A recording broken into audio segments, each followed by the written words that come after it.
بالله من الشيطان الرجيم. بسم الله الرحمن الرحيم. السلام عليكم ورحمة الله وبركاته. إن الحمد لله نحمده ونستعينه ونستغفره ونعوذ بالله من شرور أنفسنا ومن سيئات أعمالنا. من يهده الله فلا مضل له ومن يضلل فلا هادي له. أشهد أن لا إله إلا الله وحده لا شريك له وأشهد أن محمدا عبده ورسوله. يا أيها الذين آمنوا اتقوا الله حق تقاته ولا تموتن إلا وأنتم مسلمون. يا أيها الناس اتقوا ربكم الذي خلقكم من نفس واحدة وخلق منها زوجها وبث منهما رجالا كثيرا ونساء واتقوا الله الذي تساءلون به والأرحام إن الله كان عليكم رقيبا. يا أيها الذين آمنوا اتقوا الله وقولوا قولا سديدا يصلح لكم أعمالكم ويغفر لكم ذنوبكم ومن يطع الله ورسوله فقد فاز فوزا عظيما. أما بعد فإن أصدق الحديث كتاب الله وخير الهدي هدي محمد صلى الله عليه وسلم وشر الأمور محدثاتها وكل محدثة بدعة وكل بدعة ضلالة وكل ضلالة في النار. اللهم إنا نسألك علما نافعا. Ya Allah, kami memohon kepada Engkau ilmu yang bermanfaat, warizqan thayyiba, dan rezeki yang baik, wa amalan mutaqabbala, dan amal yang diterima. Alhamdulillah, kita bersyukur pada Allah SWT dapat kembali kita bertemu untuk menyambung majlis pembacaan hadis-hadis Nabi sallallahu alaihi wasallam yang diambil dalam kitab Arba'in fi Mabanil Islami wa Qawaidil Ahkam. Adapun yang lebih dikenali sebagai Arba'in An-Nawawiyah yang disusun oleh Imam Al-Muhaddis Al-Faqih Yahya bin Sarah bin Muri An-Nawawi Ad-Dimashqi Asy-Syafi'i, atau yang lebih dikenali sebagai Al-Imam An-Nawawi rahimahullah, yang lahir pada tahun 631 Hijrah dan meninggal pada tahun 676 Hijrah. Iaitu kitab yang sangat besar faedahnya, memuatkan 42 hadis-hadis Nabi sallallahu alaihi wasallam yang merupakan wasiat Nabi sallallahu alaihi wasallam kepada kita.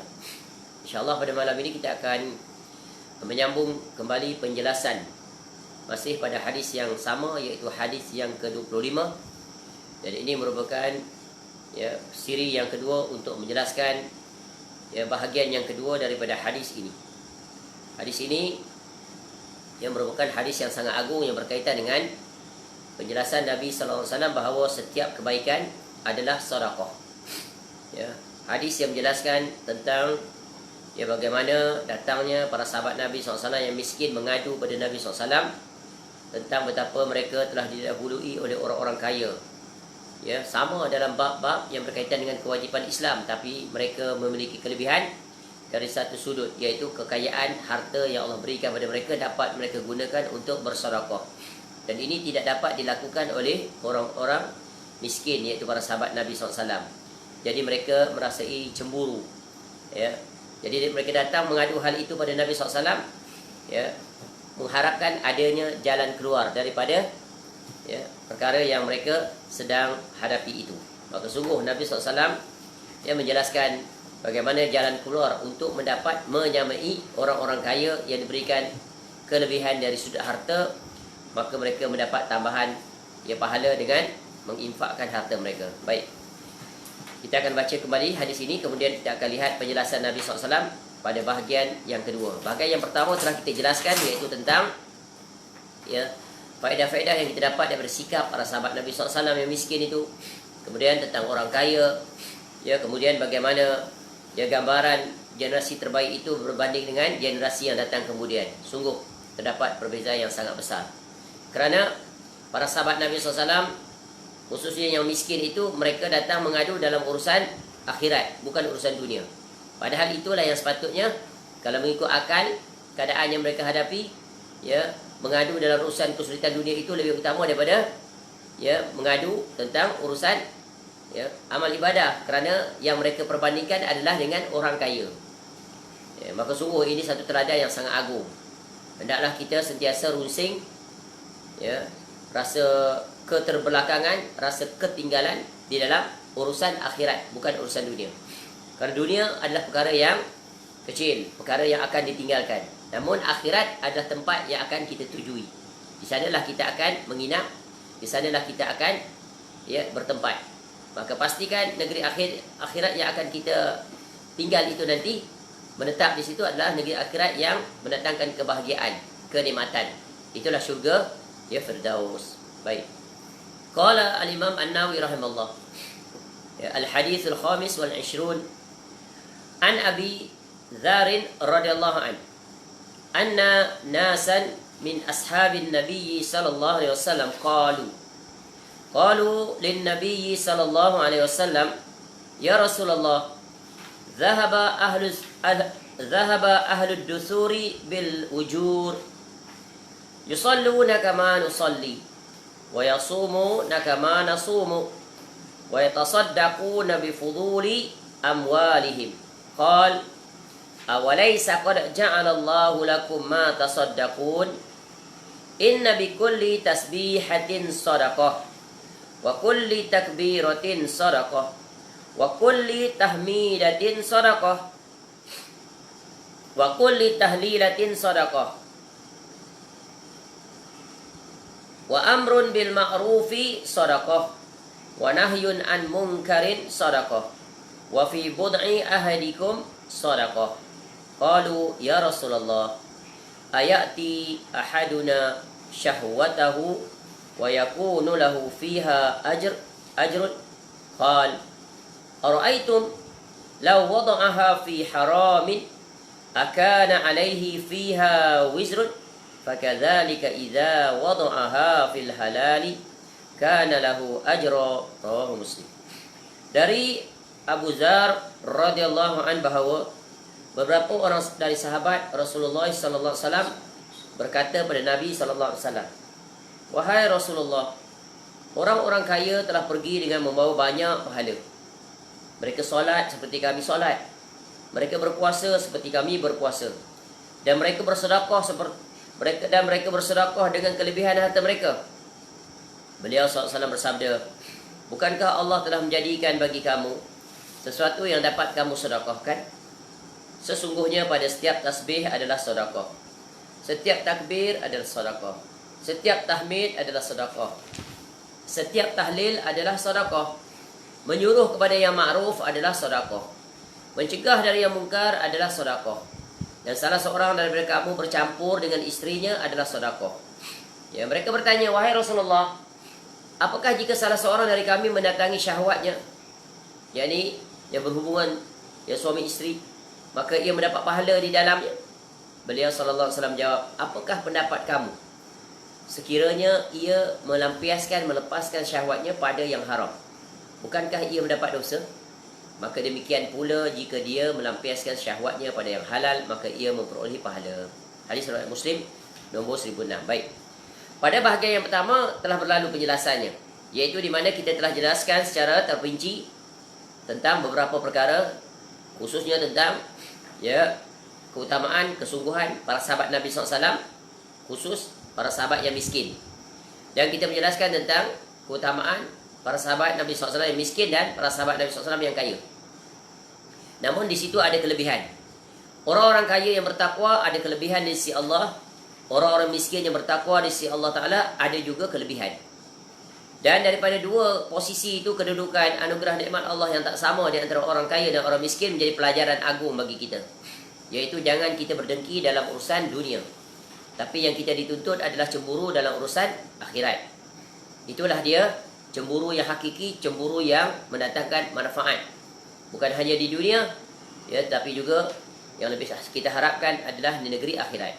Baik, sekarang kita akan lihat, iaitu bagaimana Nabi SAW menyelesaikan, ya, perkara atau isu atau concern yang ditimbulkan oleh para sahabat Nabi SAW yang miskin, iaitu, ya, pada kenyataan mereka, iaitu tentang kelebihan orang kaya. Wa yatasaddaquna bi fuduli amwalihim. Ya, kelebihan orang kaya berbanding dengan orang miskin di kalangan sahabat Nabi SAW, begitulah sepanjang zaman, iaitu mereka, ya, Allah jadikan bagi mereka itu harta yang dapat mereka bersedekah dengannya. Yang tak dapat kami lakukan orang miskin. Jadi isu yang mereka timbulkan adalah di situ. Tapi betapa adab yang tingginya para sahabat Nabi SAW miskin ini mula-mula menetapkan mereka itu sama dengan orang kaya. Dari sudut perkara-perkara wajib. Di mana mereka memulakan dengan berkata, ya, mereka solat seperti kami solat. Orang kaya solat, kami pun solat. Mereka puasa, kami pun puasa. Tapi bila sampai kepada mereka bersedekah dengan kelebihan harta mereka, mereka tidak banding dengan diri mereka. Seperti mereka membandingkan dengan amalan yang wajib tadi. Kerana apa? Kerana mereka tidak memilikinya untuk dibuat perbandingan. Allah tak bagi mereka kekayaan harta untuk dapat mereka infakkan. Tapi niat mereka ingin seperti itu. Lalu Nabi SAW dengan lemah lembutnya memberikan jawapan. Tapi dalam bentuk soalan. Cerdasnya Nabi SAW. Sebelum memberi jawapan, Nabi SAW membuka minda cara berfikir, ya, pada para sahabat ini yang sedang bertanya. Awalaisa qad ja'alallahu lakum ma tasaddaqun? Ya. Bukankah Allah telah menjadikan bagi kamu sesuatu yang dapat kamu sedekahkan? Para sahabat tadi, sebab apa? Pada perspektif mereka, pemahaman mereka, sedekah ini adalah dalam bentuk harta benda. Ya, dalam bentuk harta benda. Ya. Jadi Nabi SAW nak memperbetulkan persepsi mereka itu, para sahabat Nabi SAW yang tak memiliki benda. Sebab itu dalam memberi ini, ya, dalam memberi bersedekah. Sedekah ni apa? Iaitu mengeluarkan sesuatu daripada harta benda yang kita miliki. Ya, sedekah. Apa makna sedekah? Iaitu mengeluarkan harta benda yang kita miliki. Ya, tak kira lah sedekah tu dalam bentuk duit ke, ya, dalam bentuk rumah, kereta, motor, tanah, ladang, yang berbentuk benda. Ya, kita keluarkan, kita berikan pada seseorang sebagai bentuk untuk mendekatkan diri kepada Allah. Jadi sedekah tu pemberian yang dimaksudkan untuk mendapat ganjaran pahala dari sisi Allah Ta'ala dengan mengeluarkan dalam bentuk duit, ya, makanan, minuman dan sebagainya. Itu adalah sedekah dalam bentuk yang nampak, fizikal. Ya. Sebab itu dalam perbahasan sedekah ini ada lagi perkara-perkara yang ada kaitan dengan sedekah. Dan kita mengetahui bahawa sedekah ini memiliki keutamaan yang sangat agung. Baik. Ya, bila disebut tentang sedekah ni ada perkara-perkara lain yang sering kita dengar yang ada kaitan dengan sedekah, yang berbentuk pemberian benda. Sebab sedekah ni dia bentuk keluar daripada pemiliknya. Ya. Contoh yang ada kaitan dengan sedekah seperti apa? Seperti hadiah. Hadiah ialah pemberian tanpa mengharapkan imbalan atau balasan. Sebagai bentuk mendekatkan diri kepada orang yang diberikan hadiah. Kita sebut dah sebelum ni dalam Syama'il Al-Muhammadiyah ada dua yang kita sentuh. Satu adalah hadiah, satu lagi sedekah. Nabi SAW boleh tak menerima sedekah? Tak boleh. Tapi boleh tak menerima hadiah? Boleh. Ya. Tu. Jadi hadiah adalah pemberian tanpa mengharapkan. Biasanya kita beri itu sebagai bentuk penghargaan. Ya, gembiranya kita. Ya, sebagai apa? Kejayaan ke, anak kita berjaya. Tanpa mengharapkan imbalan atau balasan. Bagi hadiah tu bukan nak sesuatu. Kalau nak sesuatu, itu bukan nama hadiah. Itu nama rasuah. Tu lawan pada hadiah, rasuah. Sebab tu Jabatan Kerajaan sekarang tak benarkan bagi hadiah. Sebab takut nanti dianggap sebagai rasuah. Nampak? Sebab hadiah ni dia hampir dekat dengan rasuah kalau tak betul niat dan tujuan. Nanti dia bagi hadiah tu, dia selalu bagi hadiah, tiba-tiba dia nakkan projek. Tiba-tiba tak bagi. Kami kan dah bagi banyak hadiah kamu. Rupanya bukan hadiah, tapi rasuah. Ya. Sebab tu Nabi SAW galakkan untuk kita saling berbagi hadiah. Tahadau tahabu. Bagilah hadiah. Salinglah bagi hadiah, kamu akan saling berkasih sayang, cinta menyertai. Bagi hadiah kat kawan-kawan. Ya, Masya Allah. Yang kedua adalah pemberian. Ya, juga tanpa imbalan. Dia beri sesuatu. Ya, sama ada berbentuk tadi hadiah, ya, dan sebagainya. Dia bagi. Ya. Itu adalah pemberian. Yang ketiga adalah hibah. Yang memberikan hak pemilikan tanpa mengharapkan imbalan. Hibah. Ya, ladang ni aku bagi kat engkau, aku hibah kat engkau. Ya. Tapi hibah ada syarat, tak boleh lebih daripada 1/3 daripada harta. Yang keempat adalah wasiat. Beri hak pemilikan kepada orang lain setelah kematian. 1/3 ni wasiat yang 1/3, tak boleh lebih. Ya, dia tulis, dia kata nanti kalau aku meninggal, aku wasiatkan 1/3 daripada harta aku ini untuk diinfakkan buat masjid. Tu 1/3, tak boleh lebih. Dia harta dia tu nak bagi. Atau 1/3 ni dia bagi pada contoh dia rumah anak-anak yatim. Itu pemilik tu. Itu namanya wasiat. Ya. Adapun yang terakhir apa dia? Faraid. Faraid tu kena ikut hukum lah. Apa tadi? Hibah pemberian tanpa imbalan. Nak bagi hibah, nak bagi kereta ke nak bagi motor pada sesiapa? Ya, maksudnya ada tadi 1/3 tu tak ada. Tak ada tu, bukan yang tu.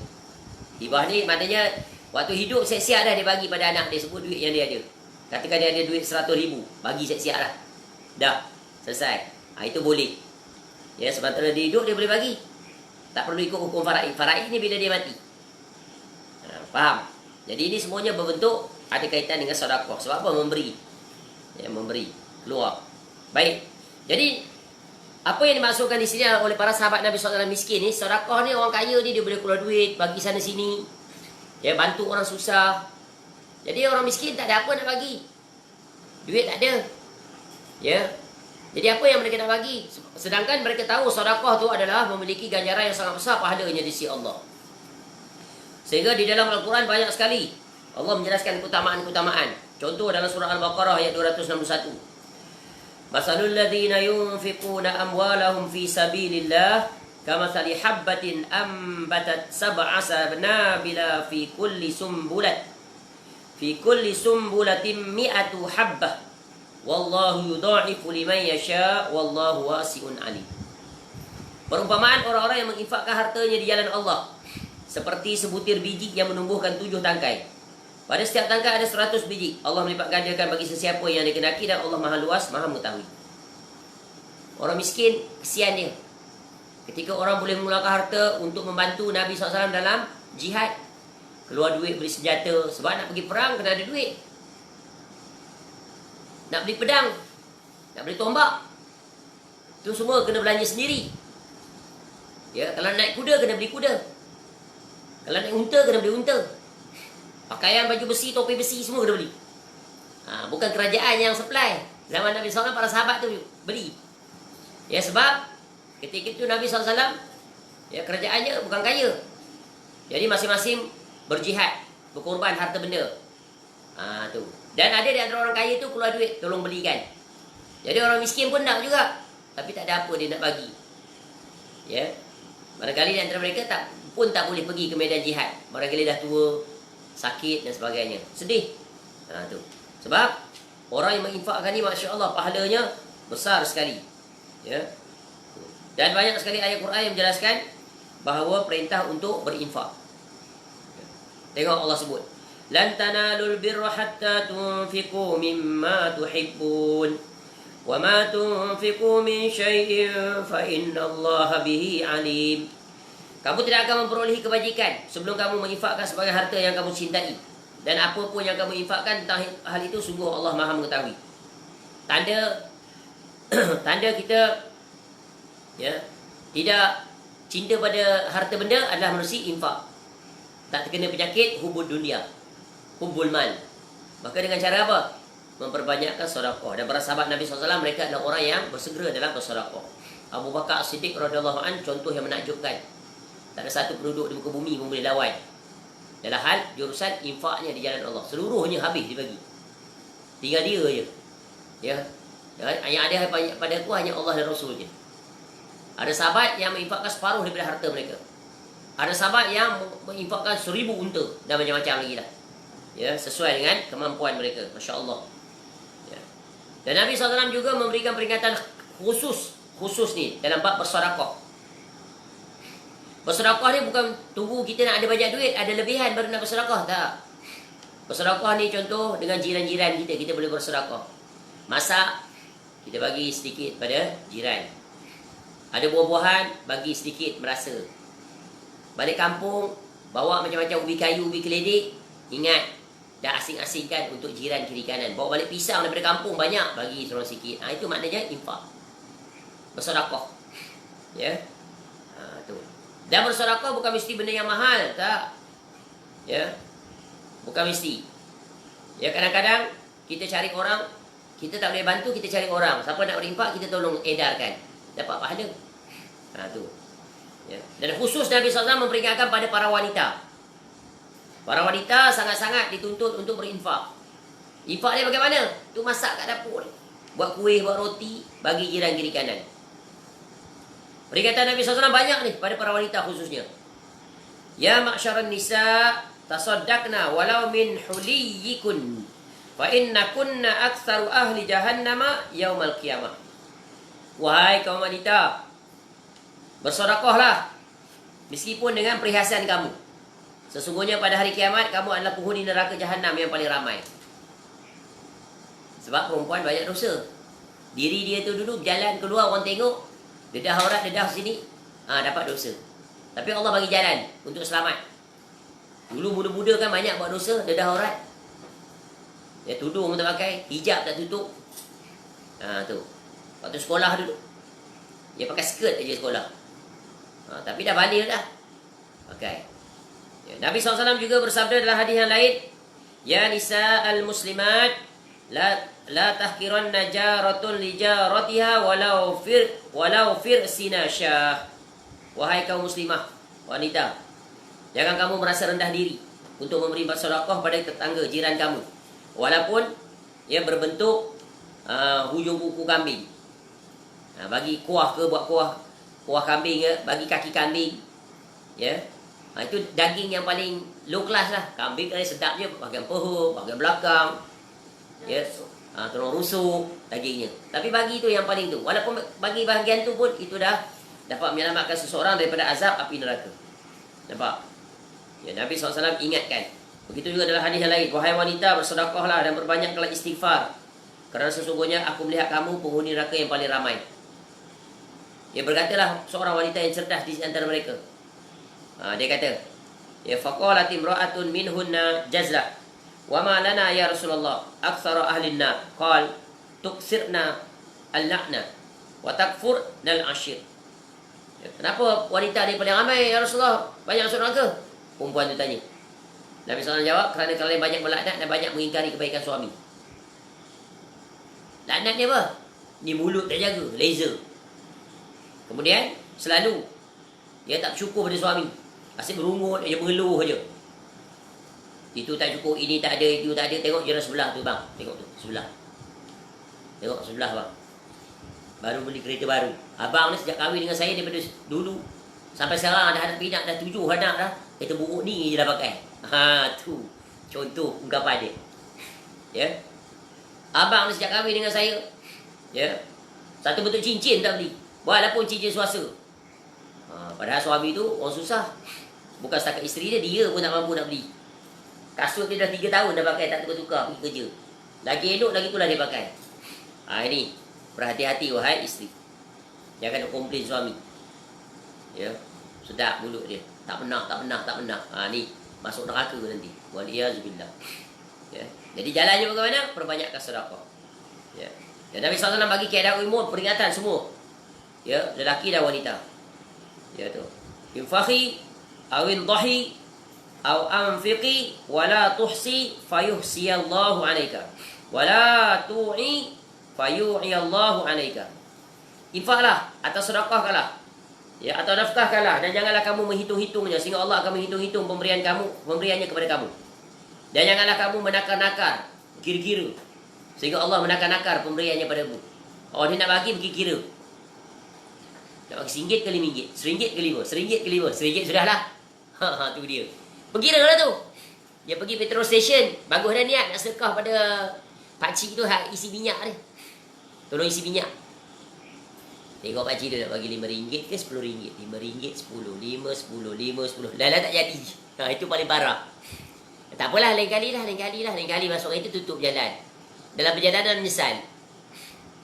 Tak guna lagi dah. Syaitan dah berjaya dah. Tipu. Maka terkena hadis ni. Maka Allah pun berkira dengan dia. Sebab itu kadang kesulitan kita ni, kita kena muhasabah. Asbabnya rupanya satu hari, itulah ketika itu berlaku. Kita menakar-nakar, berkira-kira. Ya. 5 ke 10, 5 ke 10, 10. Ambil yang besar. Tu. Kalau dalam buat kebaikan. Tapi kalau dalam solat, 2 ke 3, 2 ke 3, 2. Sebab 2 pasti, 3 belum pasti. Tu kaedah. Nampak tu? Faham? Jadi jangan kekut. Jangan berkira. Macam juga kita nak beli barang. Naik lalu tepi jalan, dalam perjalanan balik kampung, tengok makcik jual jagung ke, jual apa tepi jalan, berhenti. Jual pisang ke. Makcik, berapa ni pisang ni? Berapa sekilo makcik? Sekilo RM4 je. Pisang lemak manis. Makcik, saya nak 3 sikat. 5 sikat lah makcik. Timbang RM20 dek. Boleh kurang sikit tak makcik? Boleh lah, kurang RM1. Sikit je makcik. Boleh tak kurang sikit lagi? Ni jenis apa ni? Jenis kedekut. Padahal dia tahu pisang tu kalau beli di rumah dia, di tempat dia, bukan sekilo RM4, sekilo barangkali RM7. Tahu sangat dia, sebab dia datang daripada bandar, mahal. Tu di kampung, dalam perjalanan. Ni jenis orang yang penyakit ni, berkira-kira. Patutnya kalau makcik tu kata RM4, berapa makcik semua? RM20. Nah makcik, RM30. Nampak tak? Makcik orang kampung. Ya, bukan selalu laku pun pisang dia. Dengan niat apa? Tadi sedekah. Ya. Tu. Dan pisang yang kita beli tu pula, kita nak sedekah juga. Sedekah pada pak mentua kita ke. Tapi orang kampung dia tak nak pisang. Dia dah biasa sangat. Kita nak sedekah pada siapa? Pisang tadi. Pada monyet. Sebab dalam perjalanan rumah kita lalu hutan. Kita tahu dah hutan, tempat kita kecil-kecil lalu banyak monyet kera tepi jalan. Maka nanti bila sampai, nampak monyet, kita bagi pisang pada dia. Nampak tak? Kita tak berkira dengan makcik tadi, kita tak berkira dengan monyet. Berganda pahala. Ini orang yang cerdas. Jangan berkira dengan penjual-penjual tepi jalan. Jangan kata mahal. Jangan kata mahal. Ya, beli saja. Ya. Mahal itu Allah nak ajar kita, Allah nak tarbiyah kita dengan orang itu. Allah nak uji kita dengan penjual tu, penjual tepi jalan tu. Penjual tepi jalan tu kira orang miskin lah. Kita ni orang kaya. Betul kan? Makcik tu ibaratnya apa? Hari tu jual, kalau ada rezeki ada orang beli. Kalau tidak, esok datang balik makcik tu. Awal makcik tu berniaga, pagi dah keluar rumah. Duduk terpendung situ di tepi jalan. Banyak dia berharap pada Allah, ya Allah, ya lakukanlah perniagaan aku hari ini, harap ada lah yang orang beli. Kita kena ada dua kaedah. Kita beli tu walaupun kita tak perlu, kita beli juga. Sebab apa? Kita beli, kita tak perlu pisang tu. Kita beli untuk apa? Kita sedekahkan nanti balik, hantar ke masjid. Nampak tak? Banyaknya jalan-jalan kebaikan yang boleh kita buat. Kadang-kadang, buat apa nak beli banyak-banyak bang? Kita bukan nak makan ni. Ni otak singkat. Abang dia pula cerdas. Orang ahli ilmu datang masjid, suaminya. Yang kita beli ni bukan untuk kita. Memanglah kita pun, ya tak habis kita nak makan semua ni. Tapi kita beli, ya sebahagiannya kita bagi pada sebagai buah tangan untuk pulang ke rumah mak ayah kita. Yang keduanya, kita boleh infakkan nanti di tepi jalan untuk kera-kera monyet yang selalu kita jumpa tu. Yang ketiga, kita boleh pergi ke masjid. Ya, ke surau. Oh, begitu. Baru dia faham. Nampak? Lain kali kita terlupa dia pula ingatkan isteri. Bang, lupa ke nak beli pisang kali ni? Tu dia. Jangan ke pisang, benda lain boleh suruh beli. Jagung lah, ubi lah, macam-macam suruh beli. Sebab dia tahu. Ya, tentang pahala bersedekah. Besar ni, faedah bersedekah ni. Bersedekah pada binatang. Tengok, Allah Ta'ala sebut. Nabi SAW sebut, kita tanam pokok-pokok. Ni kita, kenapa kebun di kampung tu hutan belukar? Kenapa tak tebang tanam pokok buah-buahan? Dia jawab apa? Buat apa tanam pokok-pokok? Kita bukan duduk di kampung. Nanti pokok tu habis buah dimakan oleh kera dan monyet. Tupai bagai-bagai, tak ada faedah. Biar dia belukar. Dia orang bodoh. Nama dia, tak faham agama. Ya. Ni orang kita ni, hutan belukar. Biar kosong gitu. Tanam pokok. Tanam pokok rambutan, tanam pokok durian. Ya. Kita tak makan. Kita tak sempat nak makan. Tu monyet nanti makan, tupai makan, musang makan, pahala kita. Nampak tak? Dapat pahala. Nabi SAW sebut, pohon-pohon tu, buah-buahan yang berbuah tu nanti kalau dimakan oleh binatang, semua pahala pada kita. Burung-burung. Nampak tak? Ya, kita berbuat baik. Jangan marah pula pada burung yang makan buah-buahan kita. Pergi pangkap lah, tahan racun dah. Ini satu penyakit juga. Ya, dah kita tak duduk situ. Kalau kita duduk di situ, kita berkongsi lah. Tupai makan sebiji dua, biarlah tu makanan dia, rezeki dia. Ini bukan main lagi, ambil senapang tembak. Padahal musang tu makan 2-3 biji je. Tak banyak pun. Kecuali lah kalau dia rosakkan semua, itu kita boleh lah untuk hapuskan dia.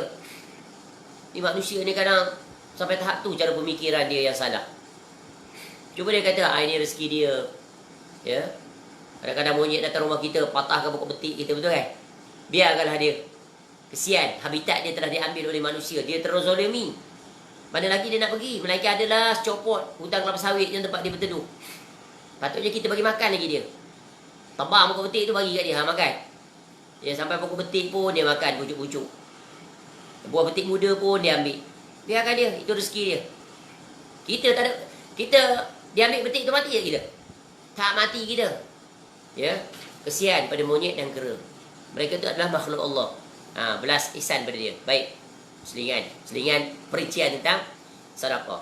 Jadi Nabi SAW pun, sebab para sahabat Nabi SAW tahu tentang keutamaan bersedekah ni, tapi mereka tak mampu melakukannya. Lalu Nabi SAW bagi alternatif. Nabi beri good news, khabar gembira, kamu tetap peluang untuk bersedekah. Nabi SAW berikan definisi maksud sedekah yang hakiki, perspektif dia lebih luas. Bersedekah itu bukan hanya mengeluarkan dalam bentuk wang ringgit, harta, makan minum dan seumpama, tak. Kata Nabi SAW, inna bikulli tasbihatin sadaqah. Nabi SAW sebut, ya, sesungguhnya pada setiap tasbih adalah bersedekah. Ya, tasbih. Ya. Tu zikir kan? Tasbih, subhanallah. Ya. Kemudian, ya. Kemudian kata Nabi SAW lagi,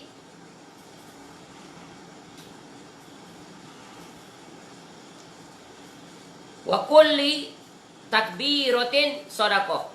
Dan setiap takbir adalah sedekah. Allahu Akbar, zikir. Wa kulli tahmidatin sadaqah. Dan setiap tahmid, ya, tu, ya, alhamdulillah tu juga sedekah. Wa kulli tahlilatin sadaqah. Dan setiap tahlil la ilaha illallah adalah sedekah. Jadi Nabi SAW sebut sedekah menurut ukuran nombor 1 ni, keutamaan, iaitu 4 zikir. Ya, menunjukkan zikir yang disebut oleh Nabi SAW ini memiliki keutamaan yang sangat agung. Dan kita tahu bahawa zikir adalah sebaik-baik amalan, ucapan lisan setelah membaca Al-Quranul Karim. Ya, zikir. Dan zikir ini sebenarnya kita telah sebut sebelum ini dalam hadis yang keberapa. Ya, tentang keutamaan mengingati Allah Subhanahu wa taala. Jadi zikir memiliki keutamaan yang sangat agung. Banyak hadis-hadis yang menjelaskan tentang keutamaan zikir. Dan daripada sekian banyak zikir yang diajar oleh Nabi SAW, zikir yang paling utama sesudah Al-Quran, sebab Al-Quran adalah zikir yang paling utama, nombor 1. Zikir nombor 2 yang memiliki keutamaan setelah Al-Quran apa? Iaitu kalimah ni, 4 kalimah yang disebut oleh Nabi SAW. Dan dia adalah sedekah yang sangat agung. Nabi SAW menjelaskan tentang, iaitu penjelasan umum tentang keutamaan zikir. Apa kata Nabi SAW? Ala unabbi'ukum bi khairi a'malikum. Mahukah kamu aku bagi tahu, jelaskan tentang perbuatan-perbuatan kamu yang paling baik. Ya, bi khairi a'malikum. Perbuatan kamu yang paling baik, kamu nak tahu tak apa dia? Wa azkaha inda malikikum. Ya, paling bersih di sisi raja kamu. Wa arfa'iha fi darajatikum. Paling meninggikan darjat kamu. Darjat kamu akan tinggi. Ya, amalan ini. Wa khairul lakum min infaqiz zahabi wal waraq. Ya, bahkan lebih baik bagi kamu daripada infak emas dan perak. Itu kan sedekah bentuk benda, baik dia lagi. Ya. Wa khairul lakum min an talqau aduwakum fatatribu a'naqahum wa yatribu a'naqakum. Ya. Dan lebih baik bagi kamu daripada kamu berjumpa dengan musuh kamu, kemudian mereka memenggal leher. Ya, mereka memenggal leher kamu. Lebih baik lagi daripada itu. Ya. Tu mati syahid tu. Jihad. Qalu bala ya Rasulullah. Mau Rasulullah, kami nak tahu apa dia amal tu yang sehingga memiliki keutamaan yang sangat dahsyat ni. Ya, qal zikrullahi azza wa jalla. Iaitu zikir kepada Allah Subhanahu wa taala. Nampak tak?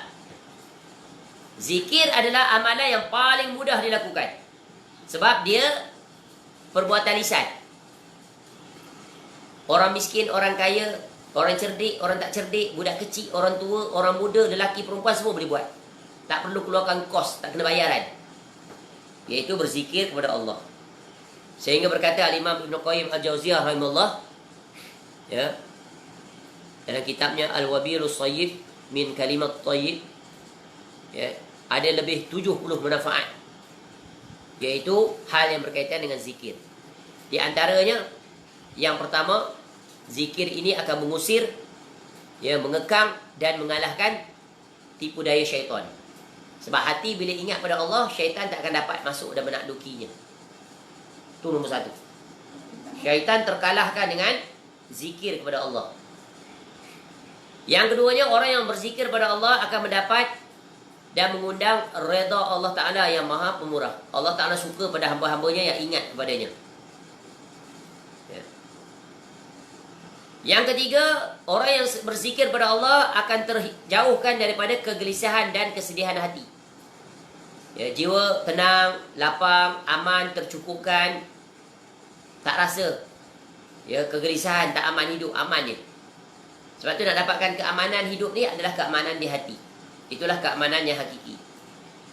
Yang keempat, zikir menyebabkan hati kita gembira, bahagia dan lapang, menikmati. Sebab tu Ibn Taymiyah rahimahullah mengatakan, barang siapa yang tak merasai syurga di dunia, bagaimana dia nak dapat merasai syurga di akhirat? Syurga di dunia di mana? Di dalam hati seorang mukmin. Jiwanya tenang, lapang, tak terkesima dengan kenikmatan dunia, tak tertipu dia. Yang kelima, zikir akan menguatkan hati dan badan. Tu. Orang-orang yang sentiasa berzikir, mereka tercukupkan dah. Makanan tu tak beri kesan dah pada dia. Tengok Imam Nawawi rahimahullah. Sekali je makan dan minum satu hari. Selebihnya apa? Ingat pada Allah. Menuntut ilmu, mengajar ilmu, berzikir, beribadah dan sebagainya. Dan banyak lagi. Cukup sangat tu. Masa tak mengizinkan. Sekarang kita nak jelaskan Nabi SAW sebut iaitu 4 jenis zikir ini, iaitu 4 zikir, tasbih, takbir, tahmid, tahlil. Iaitu subhanallah, alhamdulillah, Allahu akbar, la ilaha illallah. 4 zikir ini menduduki ranking nombor 2 sesudah Al-Quranul Karim. Sehingga banyak hadis-hadis yang menyebutkan tentang keutamaan 4 amal ini. Contoh dalam hadis Nabi SAW menyebutkan, kalimah ini, 4 kalimah ini merupakan kalimah yang paling dicintai oleh Allah Subhanahu wa taala. Ahabbul kalami ila Allahi arba'un. Ahabbul kalami ila Allahi arba'un. Perkataan yang paling dicintai oleh Allah Ta'ala ada 4. Ni ucapan, kalam yang paling Allah sukai daripada makhluk, daripada hambanya. Iaitu subhanallah, walhamdulillah, wala ilaha illallah, wallahu akbar. La yadurruka bi ayyihinna bada'ta. 4 kalimah tadi. Tidak mengapa engkau memulai dari yang mana saja. Nak berzikir mana satu, ikutlah. Ini bila zikir itu, yang ni hadis menyebutkan zikir yang tak terikat dengan waktu. Sebab tu zikir ini sentiasa kita baca mengiringi solat fardu. Ba'das salam. Subhanallah 33 kali, alhamdulillah 33 kali. Allahu akbar 33 kali, kemudian ditutup dengan la ilaha illallah. La ilaha illallah apa? Wahdahu la syarikalah, lahul mulku wa lahul hamdu wa huwa ala kulli syai'in qadir. Kan situ ada la ilaha illallah. La ilaha illallah sebut sekali alhamdulillah 33, subhanallah 33, Allahu akbar 33. Itu zikir setelah solat. Nampak? Sebab tu dia keutamaan. Begitu juga zikir ni kita baca bila? Ketika nak tidur. Zikir ketika kita nak tidur. Jadi zikir ini, 4 zikir ini sungguh banyak keutamaan. Ada zikir ni bang. Di antara zikir yang kedua, di antara fadilat ataupun keutamaan zikir ini yang kedua adalah, Nabi SAW menyebutkan 4 kalimah itu lebih dicintai daripada apa yang disinari oleh matahari, yakni dunia dan seisinya. Lebih baik daripada apa yang kena sinaran matahari di atas muka bumi ini. La an aqula subhanallah walhamdulillah wa la ilaha illallah wallahu akbar ahabbu ilayya mimma tala'at alaihi syamsu. Sungguh aku mengucapkan 4 kalimah tadi itu, lebih aku cintai daripada apa-apa yang disinari matahari, dunia dan seisinya. Keutamaan yang ketiga tentang 4 kalimah ini, zikir.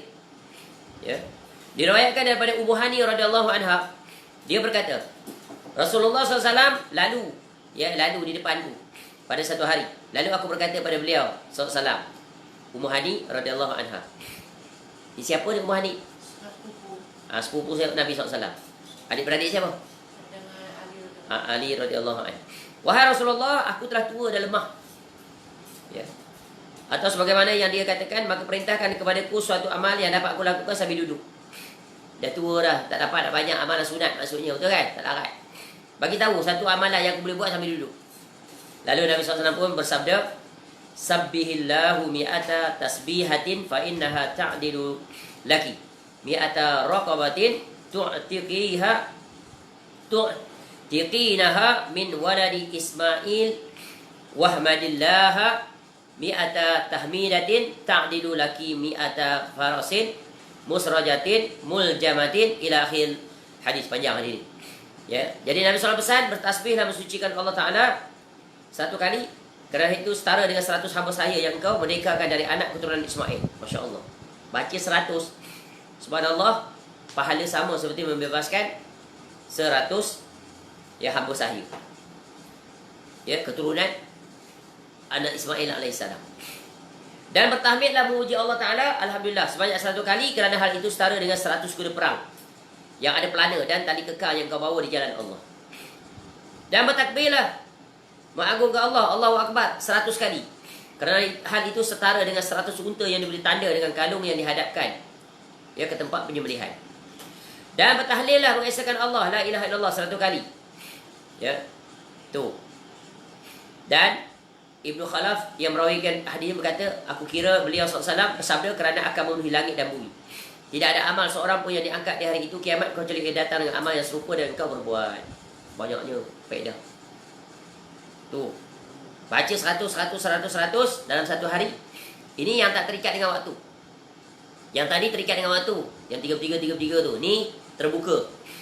Ya, waktu bila-bila lah. Dalam satu hari tu kita cukupkan jadi 100. Maka pahalanya sungguh paling banyak pahala. Ya. Yang paling banyak di sini zikir pahala yang paling banyak siapa? La ilaha illallah. Ya, sehingga ya memenuhi langit dan bumi. Subhanallah, seperti memerdekakan 100 anak keturunan Ismail AS. Alhamdulillah, seperti 100 kuda perang. Ya. Tuh. Allahu Akbar, seperti 100 unta. Unta yang paling mahal. Dan la ilaha illallah, iaitu ia memenuhi tu langit dan bumi. Banyak tak? Sangat banyak. Tu di antara keutamaan. Banyak lagi keutamaan-keutamaannya. Terutamanya orang yang sudah meningkat usia, Nabi SAW suruh memperbanyakkan zikir ini. Ya. Nabi SAW suruh kita mempertingkatkan, ya, memperbanyakkan zikir ini apabila khusus bagi orang yang telah meningkat tua, umur panjang. Tengok Nabi SAW sebut, wa ma ankarta min zalik laisa ahadun afdalu indallahi min mu'minin yu'ammaru fil Islam litasbihihi wa takbirihi wa tahlilih. Apa yang kau ingkari dari hal itu? Ya, tidak ada yang lebih utama pada sisi Allah daripada seseorang yang diberi umur yang panjang dalam Islam. Hal ini kerana ia dapat lebih memperbanyakkan tasbih, takbir dan tahlil. Sambil-sambil masak, subhanallah, alhamdulillah, Allahu Akbar, wala haula wala quwwata illa billah. Nampak tak? Subhanallah, alhamdulillah, wala ilaha illallah, wallahu akbar, wala haula wala quwwata illa billah. Baca. Tu tambah lagi, la haula wala dalam zikir yang lain. Masya Allah. Jadi apa alasan? Ni tak duk nyanyi lagu, macam nasyid dia. Faedah dapat. Ya, cakap pula yang bukan-bukan. Tak berhenti bercakap. Zikir tidak. Sambil duduk terbaring-terbaring sebelum nak tidur, zikir pada Allah. Dan begitulah seterusnya. Jadi Nabi SAW bagi ya tentang ya 4 zikir yang menduduki tangga teratas. Dan ini sudah tentu mengembirakan sahabat Nabi SAW tadi. Mereka boleh buat.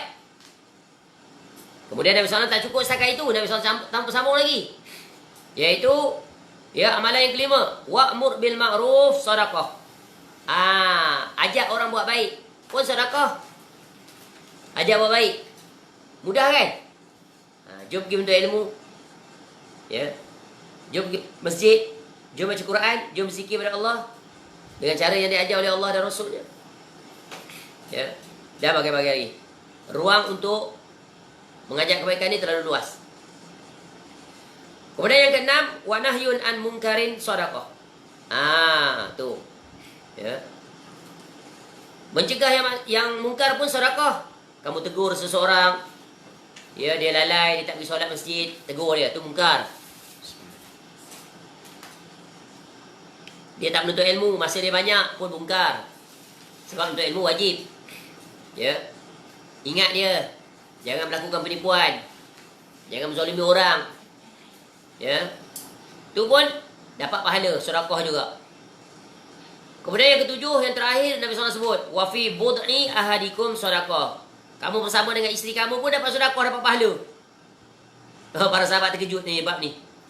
Qalu ya Rasulullah, ayati ahaduna ya sahwatahu wa yakunu lahu fiha ajrun.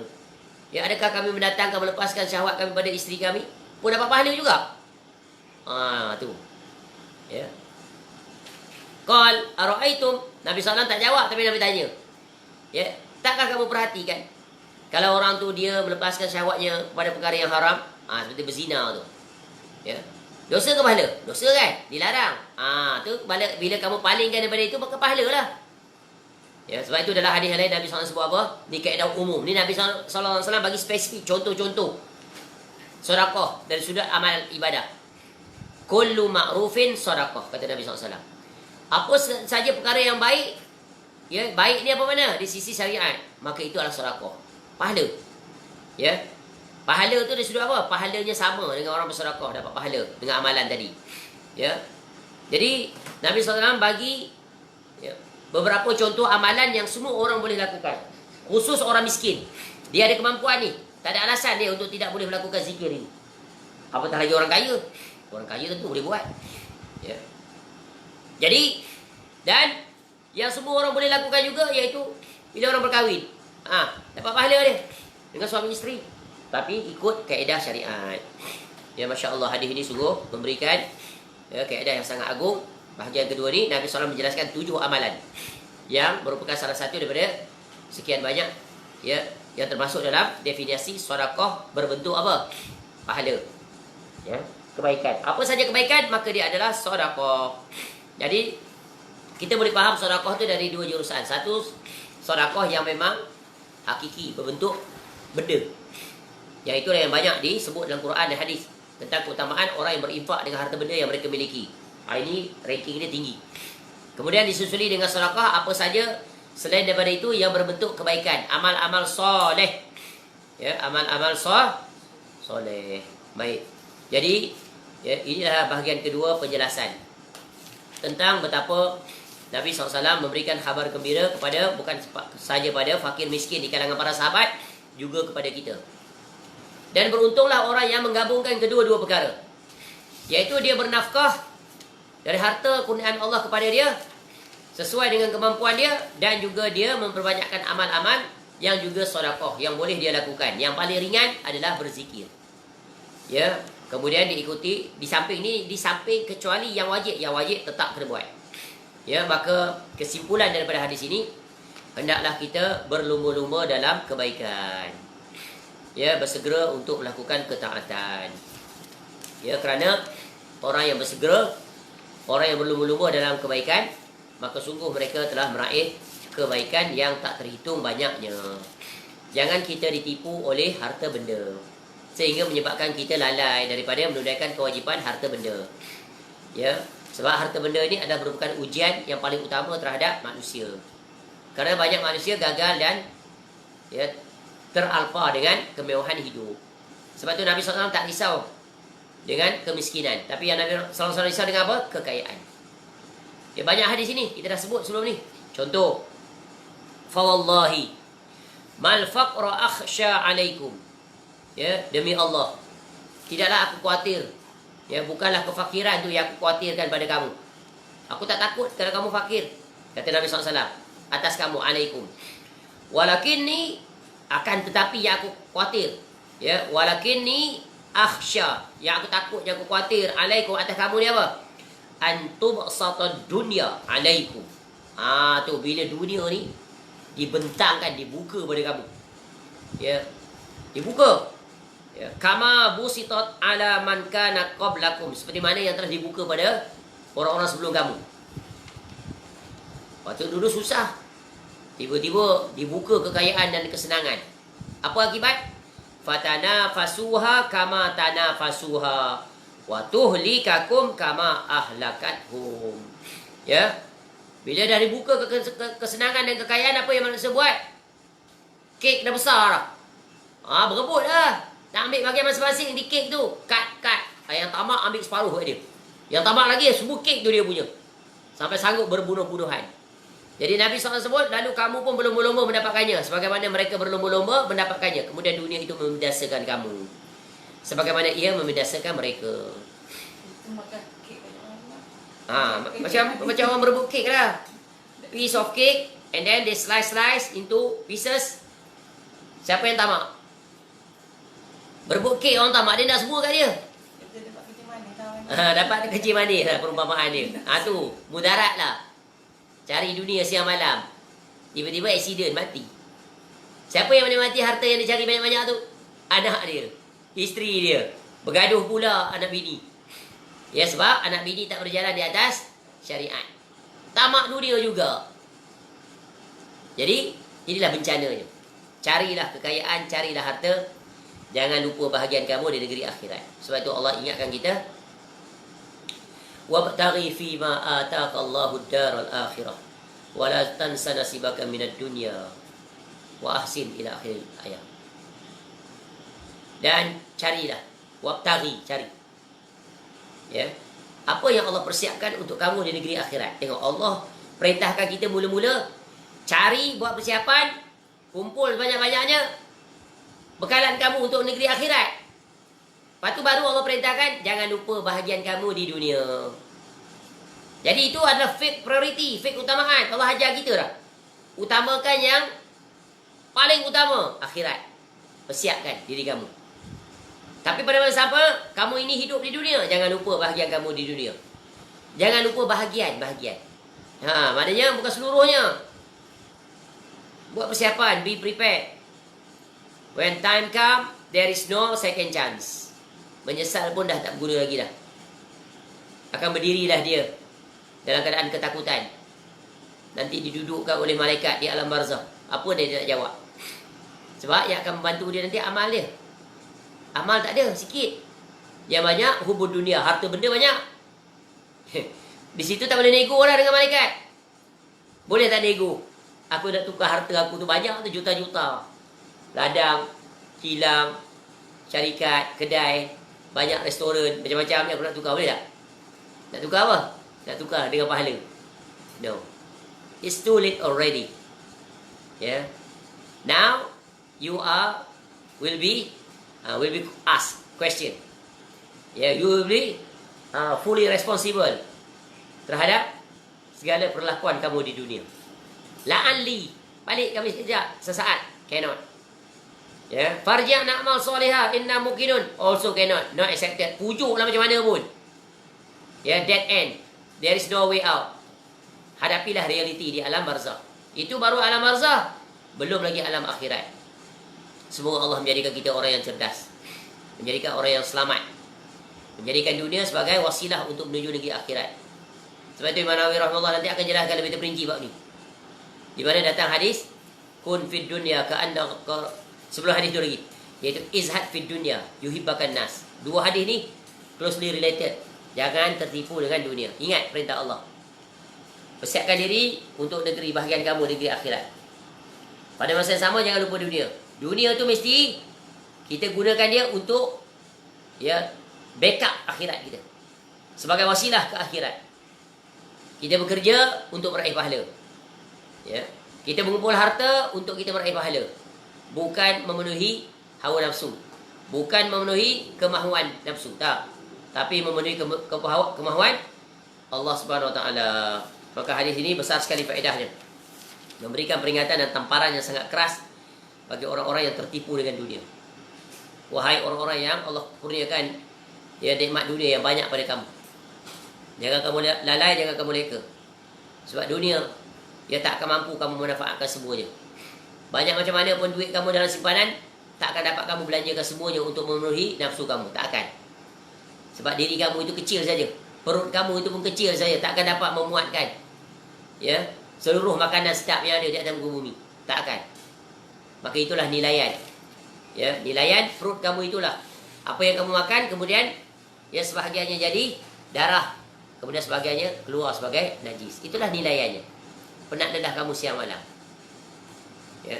Jadi jadikan penat lelah kamu siang malam itu berpahala. Ya, berakibatkan kamu dapat ganjaran daripada Allah, iaitu diberikan syurga seluas langit dan bumi. Baik, selesai sudah. Alhamdulillah. Ya, penjelasan yang sungguh besar faedahnya bagi kita tentang hadis ini, bahawa hendaklah kita mencontohi orang-orang kaya yang bertakwa, dan hendaklah kita mencontohi orang-orang miskin yang cemburu ya dalam ya mereka ketinggalan mereka dalam amal ibadah, maka mereka ingin bersama dengan orang-orang kaya, dan akhirnya mereka dapat bersama dengan orang kaya, ya sama-sama dapat meraih pahala yang banyak. Dan Nabi SAW sungguh telah menjelaskan kepada umatnya apa sajakah amalan-amalan yang patut kita lakukan untuk kita meraih manfaat ya untuk negeri kita di negeri akhirat. Wallahu a'lam. Mudah-mudahan bermanfaat. InsyaAllah panjang umur. Kita akan masuk hadis yang ke-26.